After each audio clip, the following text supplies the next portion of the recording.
अपनी स्क्रीन पर आप दो तस्वीरें देख रही हैं। एक आज की है और दूसरी 3 महीने पहले की।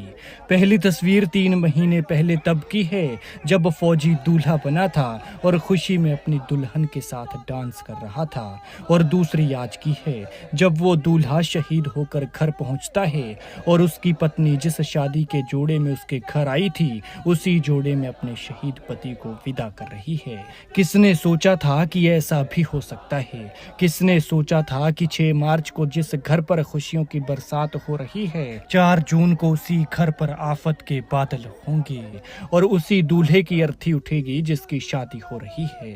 6 मार्च को जिस घर में शहनाइयां गूंज रही थी, देखिए आज उस घर से फौजी की अर्थी उठ रही है। किसने सोचा था कि ऐसा भी हो सकता है?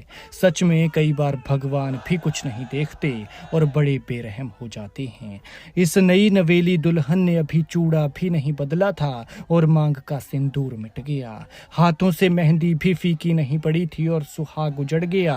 शादी के बाद एक बार ड्यूटी गया फौजी पति तो जिंदा वापस नहीं लौट सका। शहादत से 3 दिन पहले उसने माँ से बात की थी, कहा था जल्दी आऊंगा। बेटा वायदे का पक्का निकला, बहुत जल्दी आया, लेकिन 4 कंधों पर तिरंगे में लिपटा हुआ, कभी ना उठने वाली हालत में शहादत का दूल्हा बनकर, और इस हाल में कि उस माँ का इंतजार कभी पूरा नहीं हो पाएगा।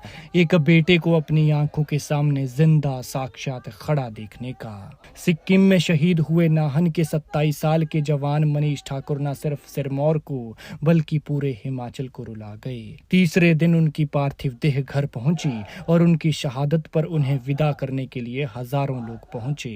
हर तरफ आंसुओं का सैलाब था और सिर्फ रोने ही रोने की आवाज थी।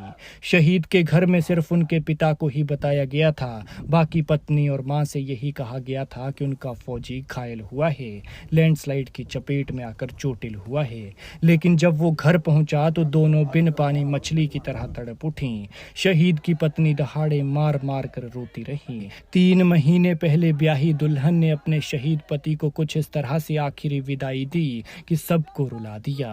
हाथ में लाल चूड़ा, तन पर शादी का जोड़ा और फिर शादी के उसी लाल जोड़े में पति विदा किया। आखिरी बार सलाम किया, फूलों का हार पहनाया, फिर दोनों हाथ उठाकर पति के लिए नारा लगाया, और जब पति विदा हुआ तो रोती रही और उसे दूर तक देखती रही जब तक कि वो आंखों से ओझल नहीं हो गया। हाल ऐसा था कि उसकी हिम्मत साथ छोड़ चुकी थी, खड़े होने के लिए भी दूसरे का सहारा लेना पड़ रहा था। भगवान ऐसा किसी के साथ न करे। खैर, परम पिता परमेश्वर शहीद की आत्मा को शांति दे, अपने श्री चरणों में स्थान और दुखी परिवार को दुख सहने की शक्ति।